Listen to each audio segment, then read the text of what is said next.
Hello, hello, everyone. I am so excited for us to get kicked off and started with this conversation on belonging.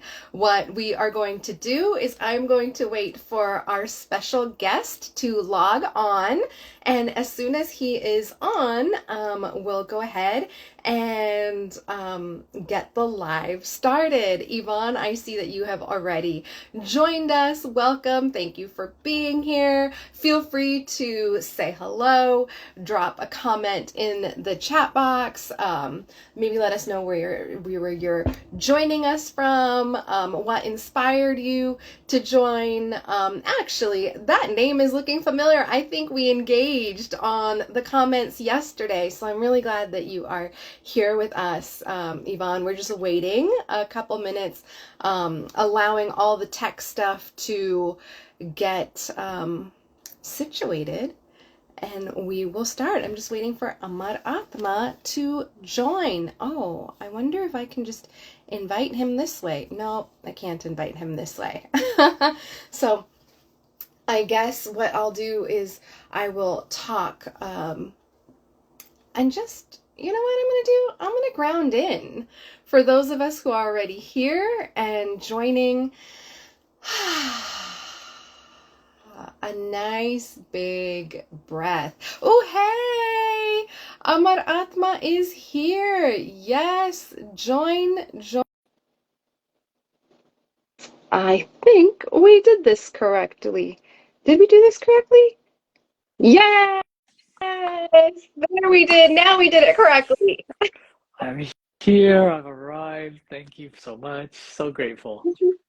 Yay! No, thank you so much. We already have folks who are on and joining us, and I was just welcoming everyone. I was actually getting ready to do a few grounding breaths. Like, I think that could be, I love starting my events that way, and so as people continue to log on, if you don't mind, let's just take a few grounding breaths and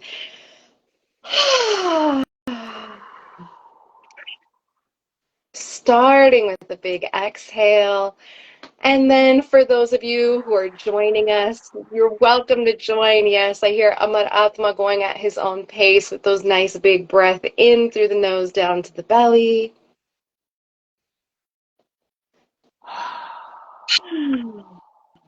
Yes. Out through the mouth, and another nice big one for those who are joining us. Nice big in through the nose, down to the belly.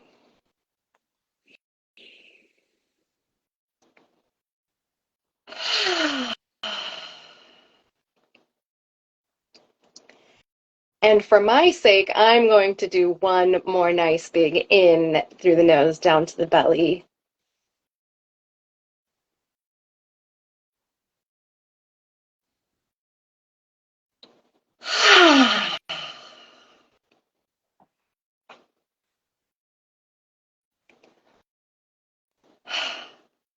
Awesome.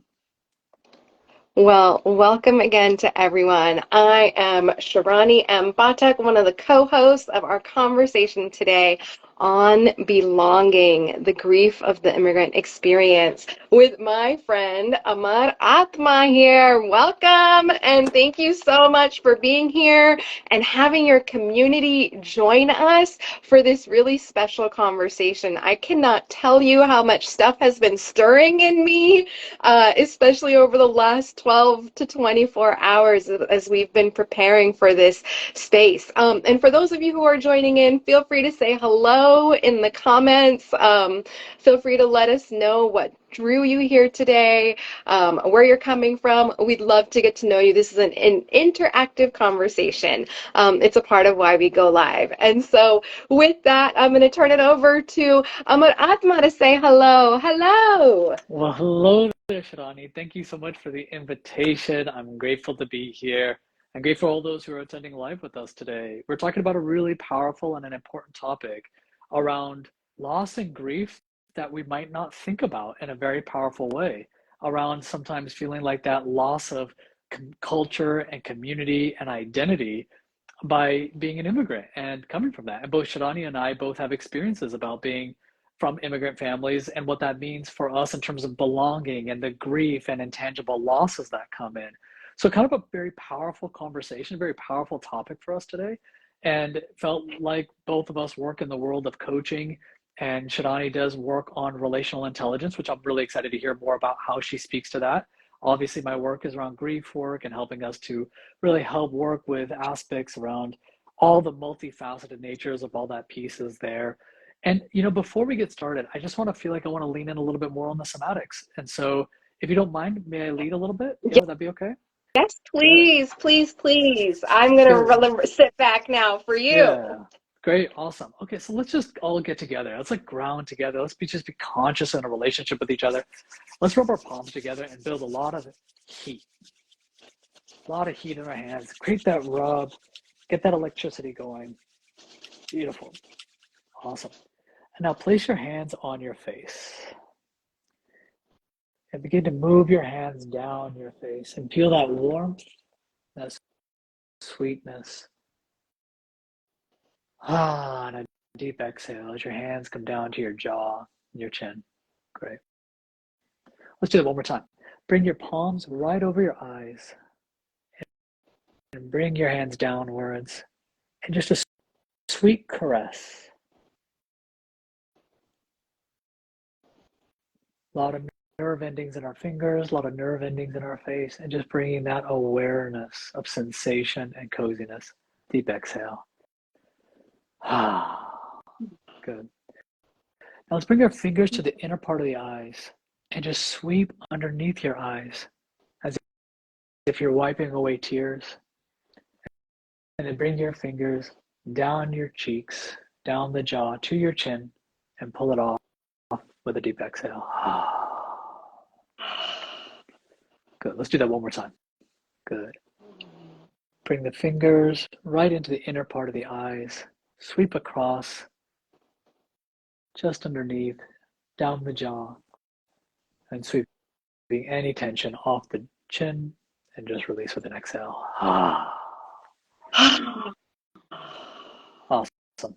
Let's go ahead and shake our hands out, bounce into your chair, or however it is that you're sitting, and just let yourself just shake a little. Now, deep breath, and then and release.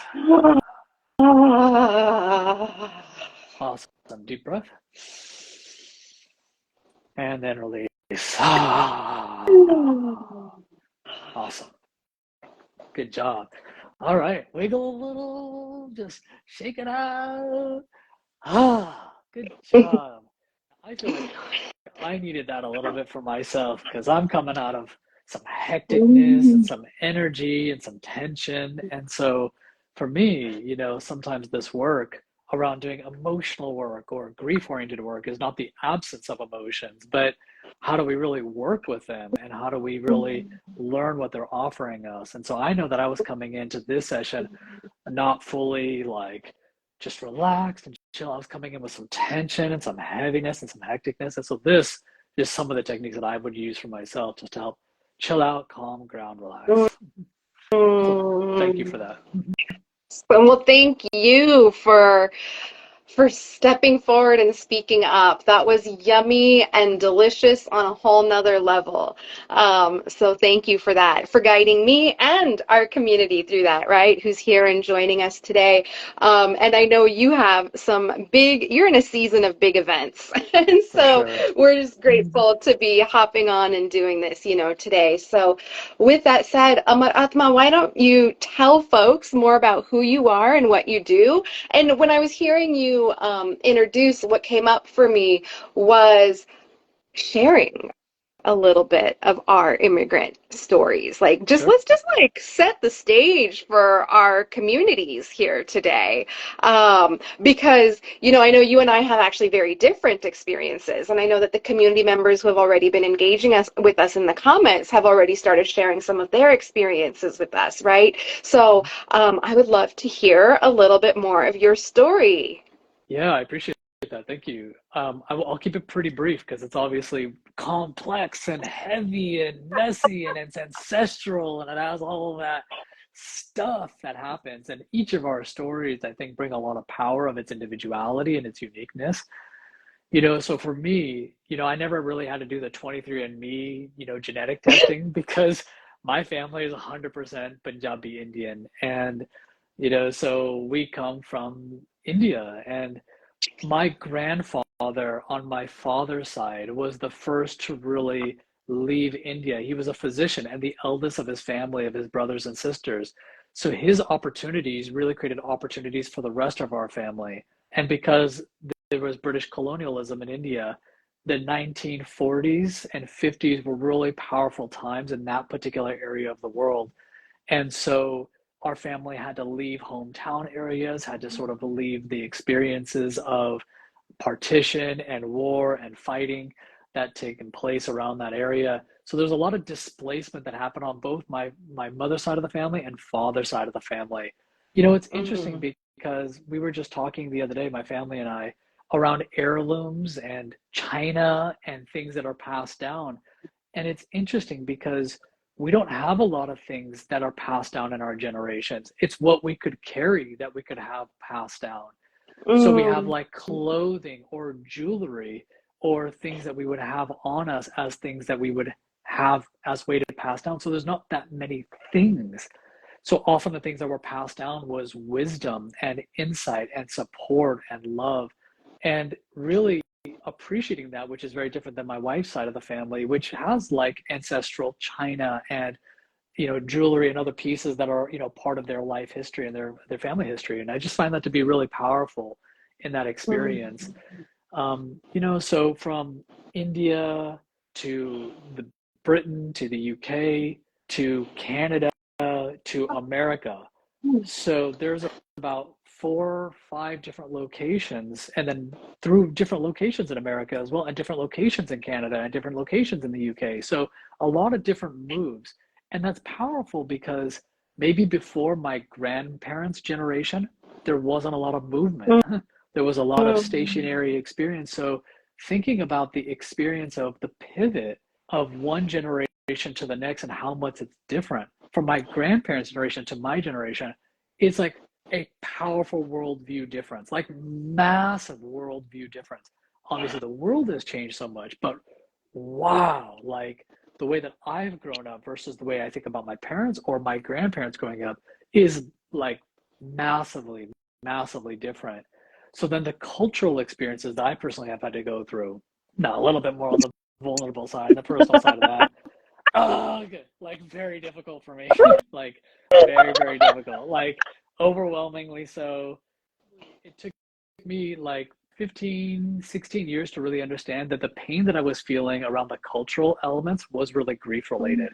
It was so many losses that were intangible, non-death related. Yes, there were death related losses that I had, but non-death related losses that I had experienced that was like accumulation around assimilation, identity crisis, cultural pieces, wanting to detach from my family of origin culturally to assimilate to a California American lifestyle, which is what I was raised in, suburban reality. And the challenge around fitting in, belonging, looking different. I'm Sikh, so I had my hair worn.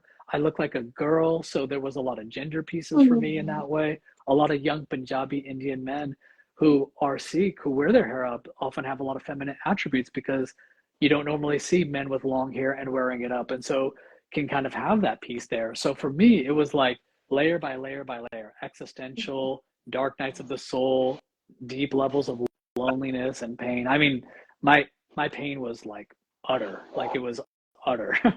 And it took a lot of Yeah. like climbing out of the hole of pain that was internally for me. Obviously, I don't feel that way anymore. Obviously, I've done a lot of work on myself, and I mean that leads me to exactly doing the work I do now around grief work. So that's probably the simplest and fastest way I can speak about it. That allows for depth and some richness and vulnerability. But yeah, there's so much more to be shared about it.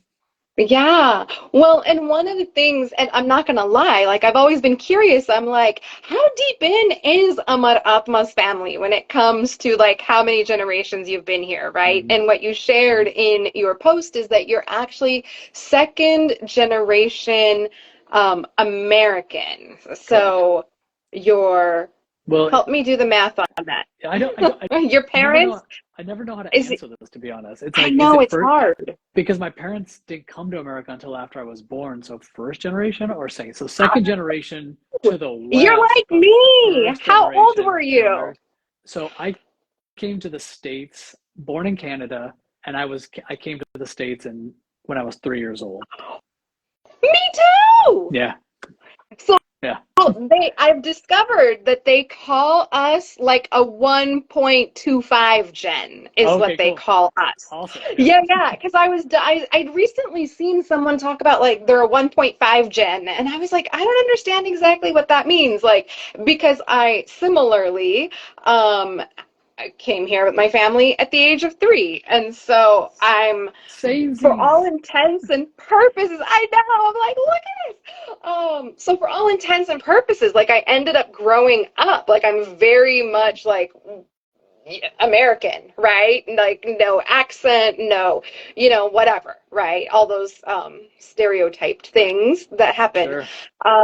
And so yeah, there's like a lot of identity and loss and grief all tied up into that too. So thank you for sharing that because I was always curious. I'm like, which gen is he? I'm So now I know. I'm like between a 1.25 and a 1.5. I'm like a 1.33. Yeah, they say that 1.5 is more like folks who moved over as teens. Like Oh, those are okay. kind of more like the 1.5, like Okay. tween, teen. Sure. And yeah, so that's what this I wait, is that maybe I'm doing it backwards. I don't know. Maybe you could be right. Math was not my subject. I did social work for my degree. Yeah. Um, so thank you for getting us kicked off with sharing your story, truly. And that experience, what stood out for me was when you talked about the level of displacement. Yeah. And that is something that I can really resonate and relate with because my family is I'm actually fifth generation Indo-Fijian. Okay. And yeah, so during British colonization, um, there was a time, and I'm not sure exactly the numbers on it, like what the exact numbers are, but basically after the world was like, okay, slavery is bad, what they did is they started a system of indentured servitude. And so back in the 1800s, at some point, um, 5 generations. So I think it's my grandparents' grandparents. I think that was the generation that signed up. There's, mystery around, well, did they voluntarily go? Were they tricked into going? Mm, Were they like, so there's a lot of mystery surrounding how, right? And then there's mm, the stories of how. Either way, we ended up on a boat off to the Fiji Islands, shipped out to work on the sugarcane mm, plantations. So mm, the British took people all over the place, right? And they were called girmit. That was the word for the people who were the indentured servants, indentured laborers. So I come from Fiji, actually. And so a lot of my grief around belonging, which actually is a big part of the work that I do as a relational intelligence mentor and consultant and coach, is like we all so deeply want to belong. no doubt. And yet, because of systems of supremacy and oppression, we've been taught separation and Totally. division. So, like, belonging is so hard for us. Like, how do Mm, we belong? Like, mm, it's our deep innate human need to belong, mm, and yet we don't have the relational skills because what we've been taught living under these systems and structures is to separate, to mm, other, to mm, you're over there, I'm better than you, you're worse than mm, me, right? And we can mm, go on and on about that. mm, And what's important to say there is that, so for me, a big part of my story on belonging and on feeling other and the grief around that has been, I don't check any particular box. Like, am sure. I the Pacific Islander box? Am I the Asian box? Like, I'm not Indian. Like, I'm from Fiji, but like, because of the racial dynamics that were created under these same systems of oppression by the colonizers, there's a huge rift between indigenous Fijians Fijians and the all of the indentured Yeah. laborers that were brought over. So there's like also this very big division Mm-hmm. between, but you're not Fijian, you're Indian. But like, wait, my passport says I'm Fijian, right? So it's this Mm-hmm. very confusing space to be in. For And sure. then we moved to America when I was Mm-hmm. 3. And so, when you talked about how with family heirlooms, like really all there was what you can carry, Mm-hmm. I thought of like the gold coins, like that. They call it the Mm-hmm. mohad. And that was like, that's a big deal in the Indo-Fijian culture. Mm-hmm. I can't remember if that's how you were paid or given. I don't remember. I don't know exactly the story around that, but those are prize Mm-hmm. pieces. Those are the pieces that get what's it called? They'll turn it into jewelry. They'll put the little clasp on it and put it on a necklace, and like Mm-hmm. that's your prized possession, and that gets passed down. And Mm-hmm. actually, I'll be honest, when I got married, I inherited some of those heirlooms, some Wow. of those mohars from my in-laws, and so that was like a very special moment, to Ooh. receive that. And so when you talk about like really like being displaced and being on the move so much, it's all you can carry and the wisdom, right? The traditions, the culture Mm-hmm. that gets passed on. Mm-hmm. And so that all that to say, like, so moving here, I look Indian, I look South Asian. Culturally, our family is still very Indian, but like I'm not from there. And Right. so you mentioned something in the essay that you wrote yesterday about the question, like, where are you from? That always is like, oh, Yeah. oh, Yes. heart-wrenching, gut-wrenching question. Because like, I mean, smart ass me, I'm like, I'm from here. Well, where's here? Here, America, where you see me right now. Like, that's where I'm Right. from, because I'm just a smart ass and I do that. But that question on the inside would always be like, well, I'm from Fiji, but I'm from my family, historically, but we have no ties whatsoever with our family in India, like Mm-hmm. none. So people are like, oh, where in India is your family from? I don't know. Like, I'm not from there. Like, Mm-hmm. it's so complex. Like you were saying, all Mm-hmm. the layers of complexities. Yeah. And I know that this isn't just true for you and me, right? Like there are people there are members of the community who have already spoken up saying like, gosh, that question Yeah. it's just like, I'm not Indian enough. I'm not Fijian enough. I'm not American enough. Like, what am Yeah. I? Until finally I'm like, fuck it. I'm Sharani. Sharani is what I am. Sharani is who Yeah. I am.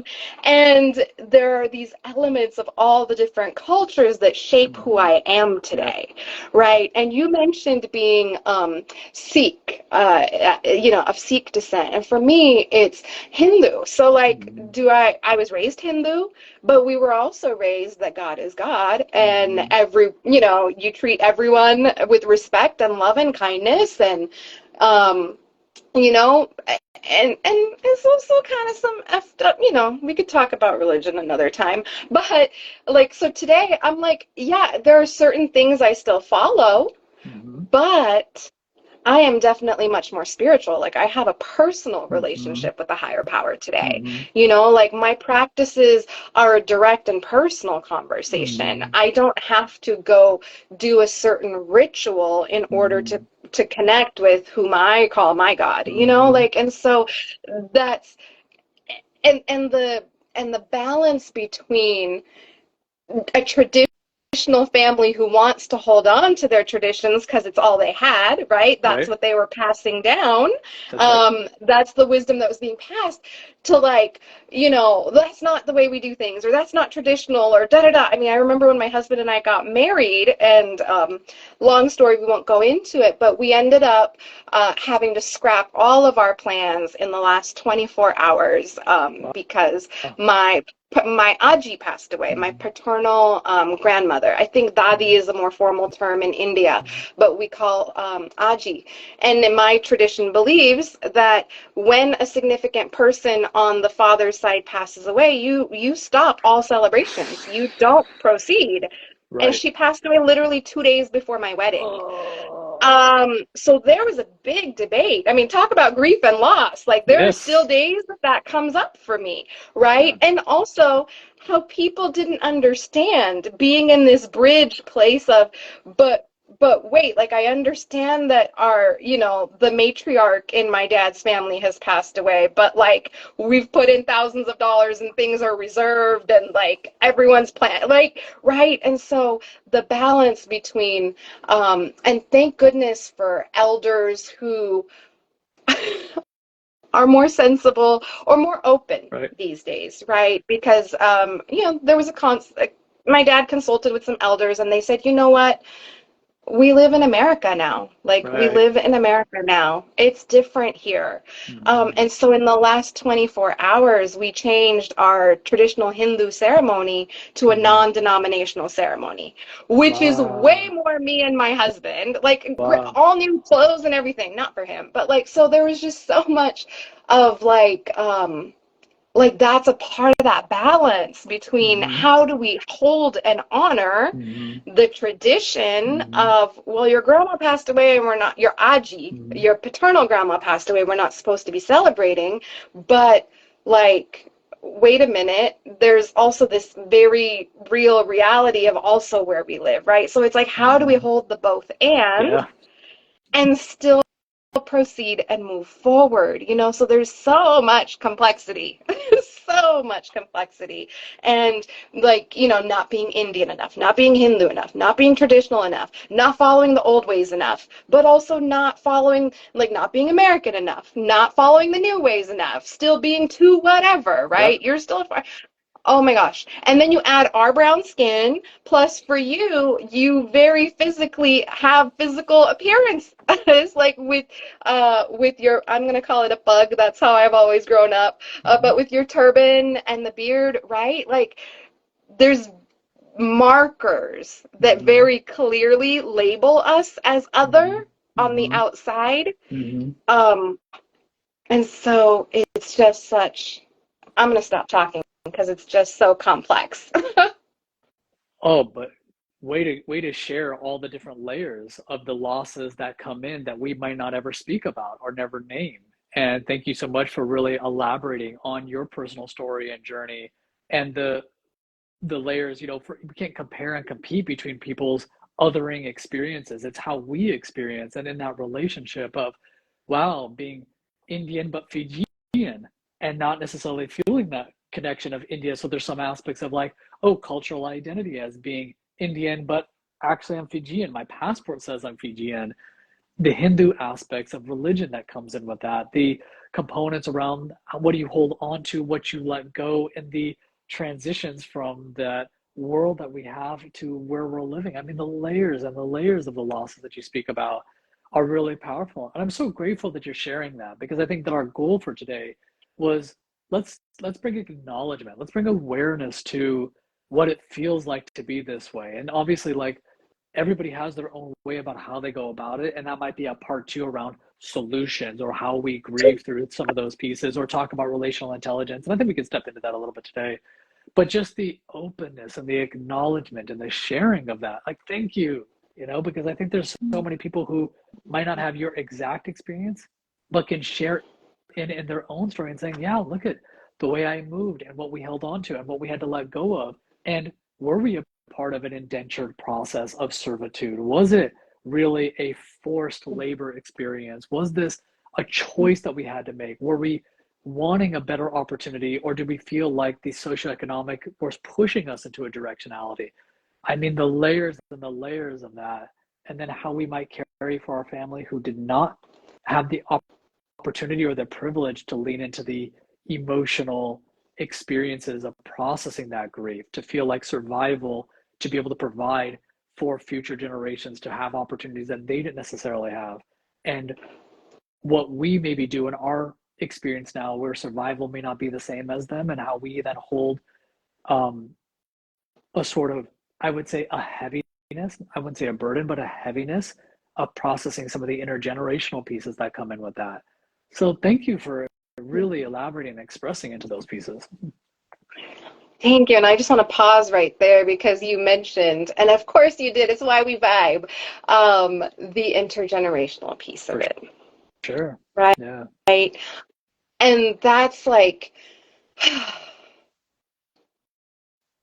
how do I say this? There was something that wanted to come up, and I'm going to pause for a moment real fast to see if it comes back. Yeah, let's take a pause. That was a big, big, big share. I'll just take a pause with that. Yeah, let's let that land for sure. Yeah. Deep, deep, deep expression, deep release. For sure. Absolutely. Yeah, and what I'm noticing, what wanted to be said is you had mentioned, wanting to hear a little bit more about the relational intelligence, and this does feel like the opening to speak about that, if that's okay. Please. And so for me, when you mention the intergenerational piece, that is directly what my work addresses. I know it's Mhm. it's what our work addresses. Ultimately, that's the work that we're all doing, right? And that Mhm. is to me the work of relational intelligence because our families really did the best they could with what they had. Mhm. And I've truly come to believe that now. And depending on where you're at in your healing journey, that can land in a very ugh kind of way because I've been there, and it can also land in a very heart-centered, compassionate space kind of way, right? And how you relate with that is based on where you're at in your own particular process. And and the thing is, what I've come to discover through my own experience and in working with the people I've supported, I have a 20-year background as a social worker and psychotherapist. That's my background, and I recently retired. Actually, it's been almost a year since I retired as a psychotherapist to do full-time coaching, consulting, and mentorship on this subject. And really, it's a healership. It's a space holding for Mhm. the fact that, like, coming back to something that I mentioned at the beginning, like how as humans we have this deep innate desire to belong. Mhm. And yet, having to navigate the systems that we all have to navigate and that our families had to navigate with every single one of those moves, right? And within that, and they really were doing the best they could with what they had, and they were just trying to survive in a system that was not set up for them and that Yep. was not set up for their success. And I Mhm. think that's one of the other things that's really important that to talk about when it comes to the immigrant experience on belonging and on othering, because they didn't have the emotional and relational skills and tools, like the intelligence to pass down to us, because Right. they were so focused on just trying to survive and do the thing. At least that's my story and the story of those that I have worked to serve and support, right? That they're just trying to survive. They're trying to make sure we're fed, we're clothed, and the rent is paid, and there's gas in the car to get Mhm. them to and from their two jobs. That For was, sure. and so they didn't have the time, the energy, the capacity. They were in survival mode. Mhm. And so they weren't able to meet those emotional and relational needs that you had, right? Mhm. I don't know if you ever heard this one, Amar Atma, but the whole, what are you crying for? I'll give you something to cry about. Like, if you like, that's, we know now that's not the best response. That's not the best answer, right? But they couldn't stop Yeah. long enough, and these are conversations I've had with my family since we've all grown and healed a bit, because that's the other beauty of this is one person does the healing work Mhm. and it trickles out, it ripples out to everybody For sure. around them. And so the intergenerational piece of, I heard once that your parents' ceiling is your Mhm. floor, right? And then we get Mm. to build from there Mm. and build from there. Mm. And Mm. so the work that I do, the relational intelligence, is really around how do we learn to relate with ourselves with love and kindness Mhm. and compassion? Mm. Because how we relate with ourselves is how we relate to everything. Yes. But how we relate to ourselves is what we learned from those who came before us and Sure. how they related with us. So Sure. it's really about healing the relational um, shadows and traumas Mhm. so that we can clear that Mm-hmm. and create this relational wellness, this relational intelligence that allows us to move Mm-hmm. forward in Mm-hmm. a way that creates new legacies, that doesn't pass on the Mm-hmm. same traumas and same struggles. So for me, that's what relational intelligence is really about. And it's really about undoing the trauma of all the systems of oppression that live inside of us that have shaped how our relationships with ourselves and each other, like how all those systems have shaped how we relate to ourselves and each other. Uh, uh, and like, it's about undoing all of that harm Mm-hmm. so that we don't further harm the Yeah. people around us. So Yes. and when you mentioned the intergenerational piece, like that's what came up strongly, is that's the beauty, the purpose, and intent of this Mm-hmm. work. And I know for you as a grief specialist, the same is true, right? Because Mm-hmm. we're also not taught to grieve, because grief is an emotion. It happens in relationships. Mm-hmm. Yeah. Yeah. Oh, it's incredible. Yeah, really incredible. I got to take a pause again. I mean, the richness that you're bringing forth and how you're sharing and where you're coming from inside your spirit to express, you could almost hear yeah, like the intergenerational intensity around our family systems and how we kind of carry that. But I like to also think about intergenerational power. And I like to hear the Mm. like command that comes through from the sacrifices that have been made by our family systems. Though they didn't have the tools and the resources because of survival, they also brought in this sort of resiliency and this depth and this capacity to create a lot of transformation for our benefit. And I hear you standing upon their shoulders to create not just a better world for yourself and how you help heal that long line that had felt that indentured nature of that sacrifice and of that colonization and oppression, but also how you really hold that within yourself to make a difference in so many other people's lives with your work 20 years as a psychotherapist and now the mentoring and the coaching that you're doing for others in that way. I think that we have to really honor and respect the depth of which that internal alchemy is happening to then, we call that a wounded healer, right? Like we feel that pain, we live that intensity, and through our alchemy of our own personal experience, how we can then make a difference in the world. We find it to be so powerful enough that we want to seek a difference and make a difference in the world in that way.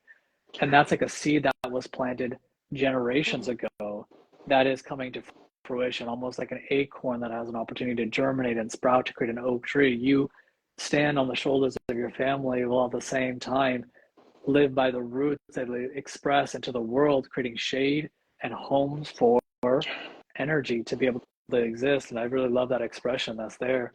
So thank you for Yeah. really creating a space for sharing about your work and sharing about the experience that you have within that, for sure. Deep, deep pause, Thank deep, deep you. recognition. Thank you. And thank you for honoring and naming the intergenerational That's power. right.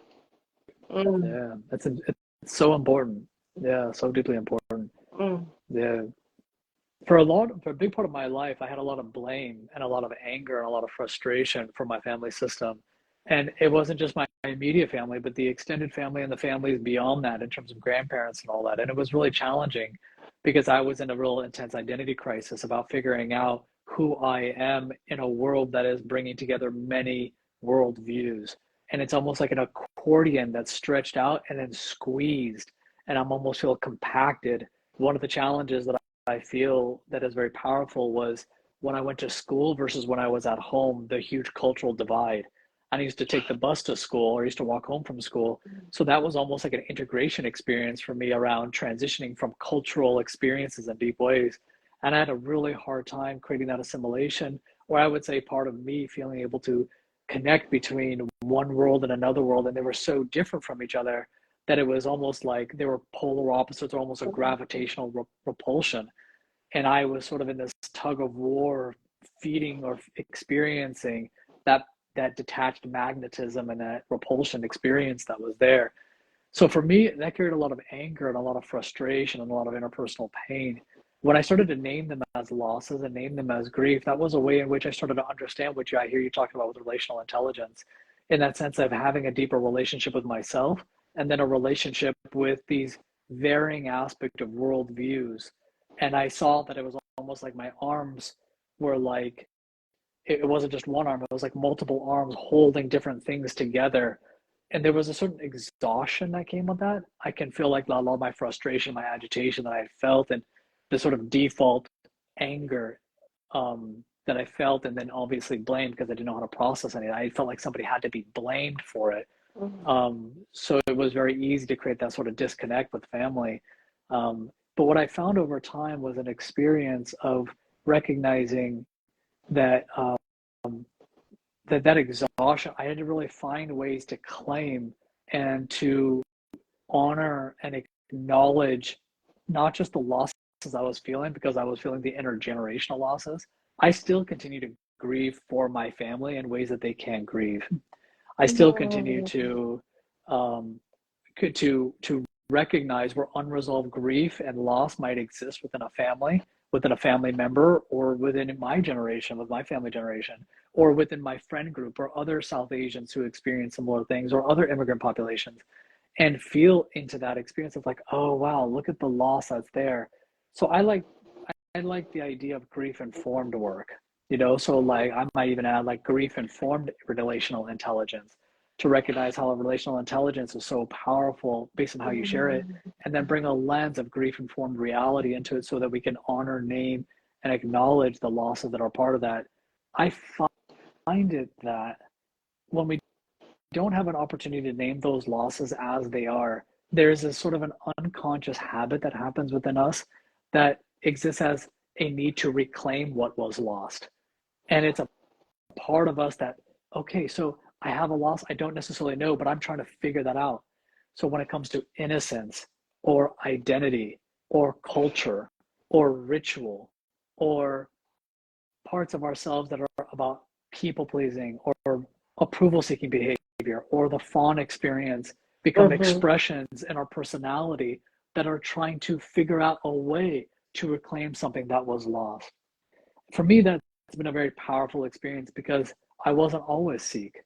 I had cut my hair to assimilate when I was 12 years old. I was bullied enough and made fun of enough that I was like, what is it about this faith and this culture that I have from my family that is serving me in this way? I didn't have those resources. Not to say that my parents didn't offer them, I just didn't feel them, or I resisted them. So I can take some accountability in it. And it was coming into my early 20s that I came into a relationship. I said, okay, I have to figure it out for myself. What am I choosing to hold on to? What am I choosing to let go of? What am I wanting to bring in culturally? What am I wanting to let go of and assimilate into this to create that sense of belonging? And it wasn't belonging with people that had to be done first. It was belonging within myself. I had to really develop that empathy and that connection and safety within my own being. And then I really started to really study and educate. And that's a big part of my grief personal story, but also my professional story, because it was kind of one and the same. I kind of did that work in tandem. And it was like, okay, how do I belong into myself? How do I find a place where I can create spaciousness within my own being to choose? And in that choice, I can be able to allow in, or to say, this doesn't really work for me. I don't know how to fit this in. Maybe I will later, but I don't know how to yet. And to say, okay, with permission. And that has become part of the grief story, because we sometimes talk with grief, okay, I got to just let this go. Okay, just let it go. No, you oversimplify that grief experience to such basic ways as almost like a reductionist chopping block, and not acknowledging the power and its intensity. So I reclaimed my Sikh heritage by saying that, no, this is something I want to hold on to, not because I'm doing this for my family or because I think that this is what they want from me. This is what I need to do for myself, because I found it very difficult for me to live in a world where I didn't have an access to, one, a higher power, and secondly, a way in which was a system that allowed my critical mind to relax in a cosmic world. Because I'll be straight with you in this. Now this is a little bit more deeper for my vulnerability. My original grief loss is the pure loss of innocence, in the sense of feeling disconnected into this humanity, into existence. My loss is, why am I here? What am I supposed to do? I feel like was shut out of wherever it is that I was? What did I do wrong to come into human life? We have reincarnation as part of our philosophy. So for Mhm, me, mhm, that reconciling of existence has always been the deepest part of my grief experience. And it was 5, 6 years old where those existential oriented thoughts were coming into my mind big time. So mhm, that experience of spirituality and reclaiming was a really big part. And that was based on choice. I chose belonging within self. Spaciousness is mhm. sort of a formula to be able to create into an opportunity of helping to figure my belonging out.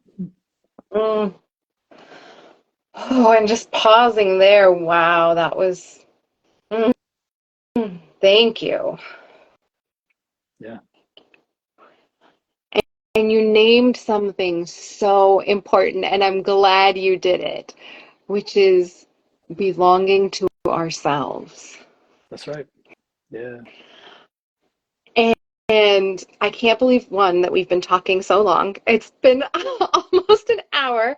We do have a couple of questions, and I want to just hold space for this a moment longer.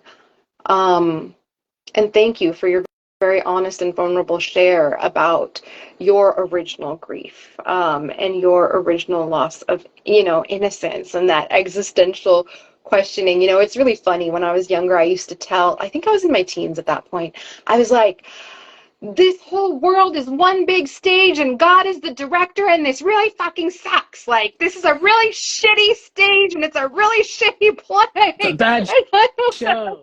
It's a bad show. bad show. I don't know what you're doing, God, but this show sucks. Um, and so thank you for sharing with that level of intensity and depth, with me, with us here in community. That's very special. And I want to, if it's okay with you, just wrap up this part of the conversation. I would love to see the questions that are popped in there. And just to say that, like, systems of oppression have taught us to other. So I can sit here and other myself all day long, right? And I almost went there last night. For those of you who haven't met me, please come over and follow me and check out my stories, because preparing for this, like I mentioned, has really stirred some stuff up. A $30 Taco Bell run, like, literally stirred up a whole story in me around, like, but that's where we used to go as kids. It was 79-cent bean burritos, and you could treat the whole family. And as a poor, immigrant family, that's where we could go get treated, right? Like, things like that. Like, yeah. So go follow me, go check out my stories, learn more about that. And I was sitting there and I was thinking, and I'm not gonna lie, Amar Atma, the part of my brain that's been conditioned by systems of supremacy and oppression wanted me to other myself from you. Like, oh, Mm. he's second gen. He doesn't get it. His grandpa was a doctor. They're educated, right? Like, my brain wanted to go there and do all those Mm-hmm. things. Mm-hmm. And because I am who I am and I know what I know, I was like, oh, brain. Oh yeah, the compare and Like, compete. oh, Yeah, compare and competing for sure. totally. The othering, the compare, the compete, the terminally unique. I'm terminally fucked up and unique. Like, there's no Yeah. one else out there who has this experience. Um, and so there's that piece of it also, right? So I could sit here and other myself all day long. And what's important is that the place I need to belong is with me. Like, Mm-hmm. when I belong here, I belong anywhere. And Mm-hmm. for me, a part of the belonging here comes with a belonging here, with something greater than me. Same. And so thank you for naming that, about, like, how this Yeah, is where we have to first belong. absolutely. Yeah, I think it's really well said. And yeah, I hear you. I mean, I think that the colonialism, the oppression piece there, the parts of us that are in suppression mode, it's like none but of ourselves can free our minds. That Bob Marley quote, and I find that the redemption song being so powerful. I've thought about that a lot in terms of how to. I can't say that we're decolonizing our thoughts because I'm not in a colonization space. I'm not in a country or a location in which is being an active colonization, but the work of decolonizing thoughts that are family system based or intergenerationally based has definitely been a big part of the work. And I appreciate that. Yeah, creating that space internally to make that all happen is big. It's Yeah. big. Well, and it's all the ways we've internalized supremacy culture. It's all the way we've internalized oppression. Yeah, It's all the way we've internalized those colonial dynamics and used them against ourselves and each other. that's Like, right. which is really what leads to all the fucked up shit that we do in our relationships, which is really why we need to undo all of that shit so that we can have relational intelligence and not pass this on and not do it. And you're right, it requires a grief-informed perspective. And for That's right. me, I super secretly like to say, I'm still a trauma therapist. I call it trauma healer. I'm still a trauma healer. So there's still this very trauma aware For lens, and sure. grief and trauma are hand in hand like BFFs. And They we can know be for that sure. They totally can for be. No sure. doubt. Yeah. So I'm new to this part. I've not seen this before. I see a couple of things in the question. I'm going to pop over there and let's see I what don't, happens. yeah, I don't see it on my side, so that'll be all you. So you Maybe let me know. because I'm the host. And so I have a question here.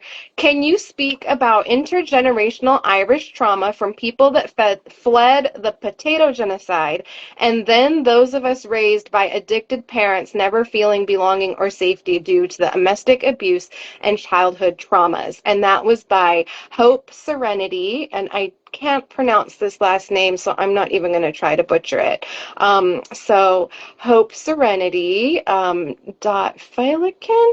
Um, you know, I have some thoughts on that. Amar Atma, do you have any thoughts that pop up right away? Because I definitely have some thoughts that pop up You can as I read the jump, question. Do you have anything that jumps out? go ahead and jump in for sure.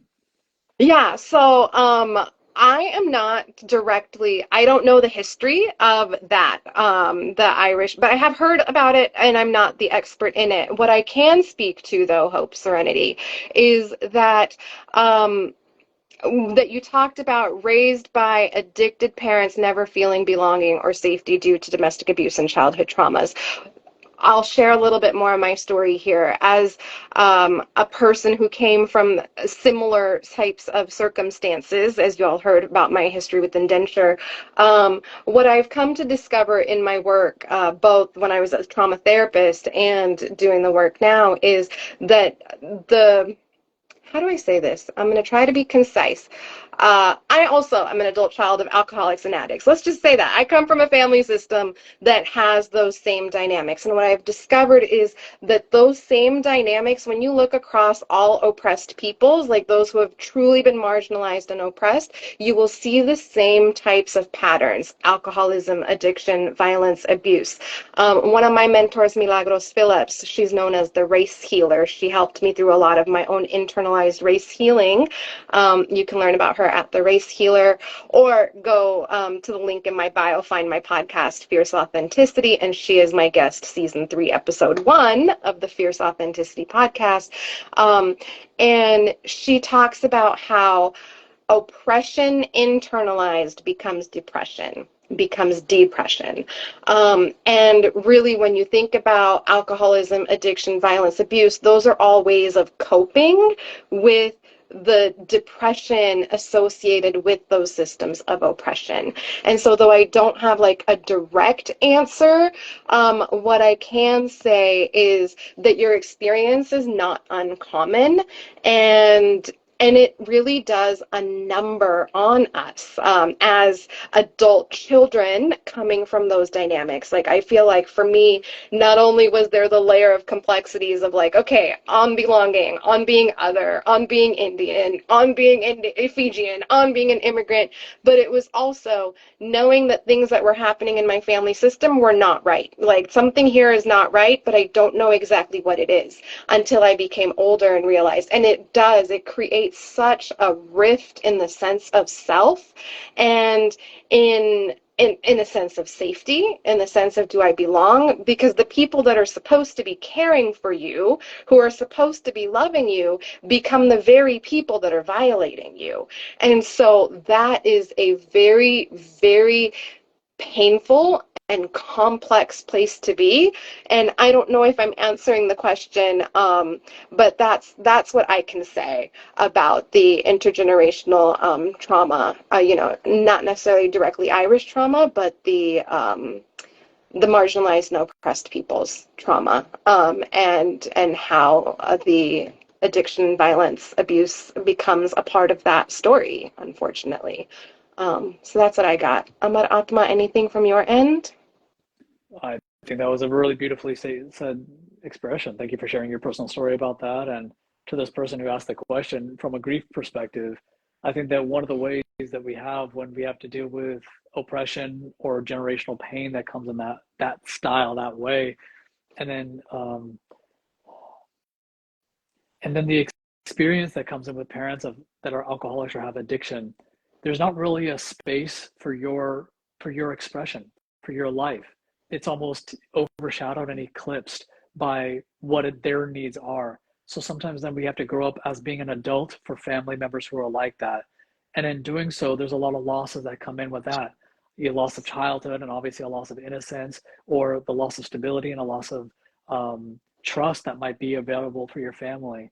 So from a grief point of view, there are a lot of intangible losses that come in relationship to that. And so if we can create an opportunity to honor what those losses were, to create emotional honesty about how you might have felt about that experience, then there's a reclaiming that can come into parts of yourself that have been very displaced childhood or displaced sense of identity because of said trauma that you might feel from an intergenerational piece, or but based in a child to parents who were experiencing this.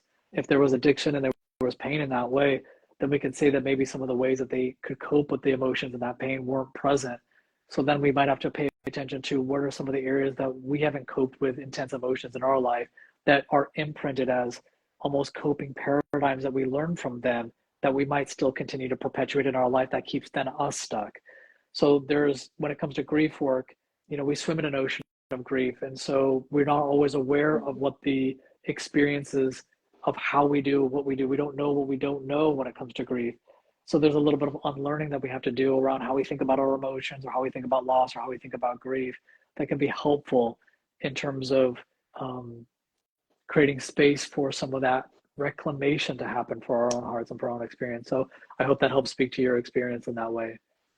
Yes, that was beautiful. Thank you. And Hope Serenity did respond. She said, or they said, we thank you both so much. So I Great. do believe the question was answered. And I will add this one other part, which is, I am also a member of a 12-step recovery program for people who have been affected by other people's drinking behaviors. And so that is something that you can explore if you want to start like a little DIY path of your own.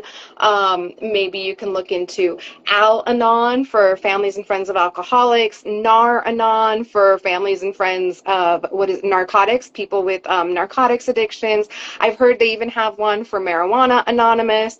And not Marijuana Anonymous meaning like you're the MA person, but like the person who's been addicted. I do believe they have a family program for that also. So as you're, if that's a route that you want to take, that's definitely some resources to explore. I do always like to remind people that there are resources out there when we think we're terminally unique, and to walk into a room where everyone is like very familiar with that experience can really help crack open some of the loneliness and isolation that you may feel. And it helps to support and foster belonging and safety and support. So I wanted to drop those resources. And that was the only question, actually. I don't know why it told me to.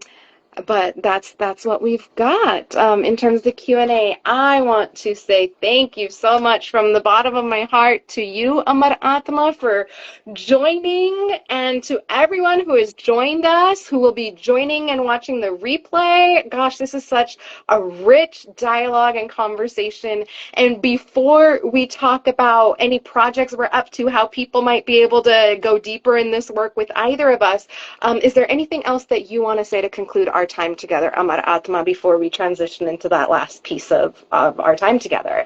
Shivani, I just want to really extend gratitude to you both, to you, and to our opportunity to connect together. I really appreciate hearing about your life story and your life history and how that really informs your work and almost created an experience, like I said, a seed planted from long ago to really create an opportunity for you to do really powerful and impactful work. And coming at your retirement for as a psychotherapist and to launch it into a new other way. Like, I'm just so stoked for what it is that you're going to be offering the world. Watch out, world. Shirani's on the map, and let's give her some deep love, relational intelligence all the way. I'm very grateful for opportunity to share about this. I think it's a very powerful topic. I think that it requires like several episodes or experiences to really uncover a lot of the pieces in there. I liked how you shared about how relational intelligence can be very helpful in the belonging piece there. So thank you for bringing your wisdom and your insight and your power into this experience. And thank you for living into it, wounded healer style. So thank you so much. Oh, thank you. And so many of our community members are saying thank you so much. It was a deep and meaningful conversation. And thank you. Thank you for seeing me. And I also want to say thank you for the work that you do in the space that you hold, because this work is not for the faint of heart. And for all the community members who so courageously are here to dive into these really deep, transformational, courageous conversations and courageous explorations, a deep and heartfelt thank you to all of you as well. And so, Amar Atma, with that said, how I imagine most of the community here is yours anyway, and that's okay. Let's remind people how they can further the work with you. I know you have a lot of workshops and stuff. I know things are switching up, so let's let the people hear how to go deeper with you if they so choose. Absolutely. Obviously, Amar coaching with Instagram is pretty active, and I'm developing a lot of workshops and retreats and classes. My signature process is a one-to-one service and coaching with people. I like to work very individually. I like to choreograph people's individual losses.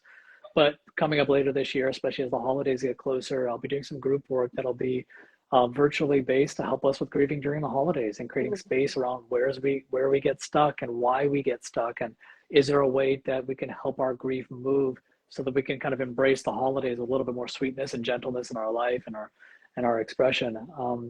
And I would say that stay tuned for more of those kind of pieces coming up there, and I'll be very excited to share with you.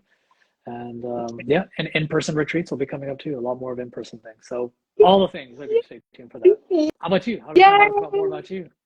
Yeah, well, that's so exciting. So if you're joining and you're meeting Amar Atma from my community, make sure you follow him. If you're already in his community, make sure you work with this amazing human right here who just holds such a deep and soulful space. Thank you. And yes, come on over, follow along with my stuff.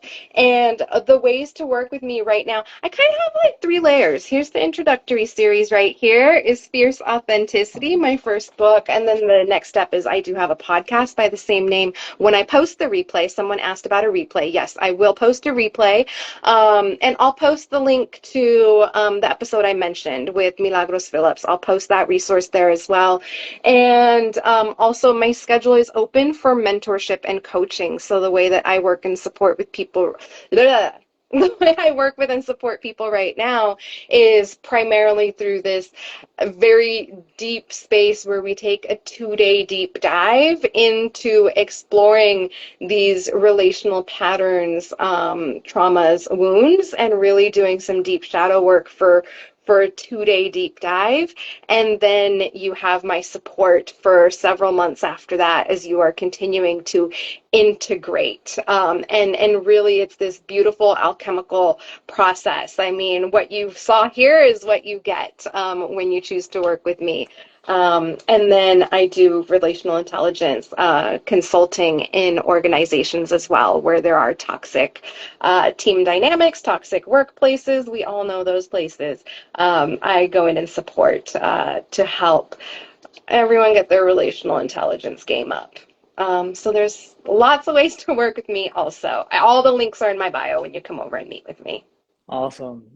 Shirani, this was so exceptional. Thank you all. Thank you. Thank you for everybody who attended, and wish you all the best and so much love. And yeah, let's help our hearts soften into the healing experience with gentleness and with kindness, and show up in ways courageously, in ways we just need to break through some of those barriers in our mind and our thoughts and our hearts to get through a lot of this, for sure.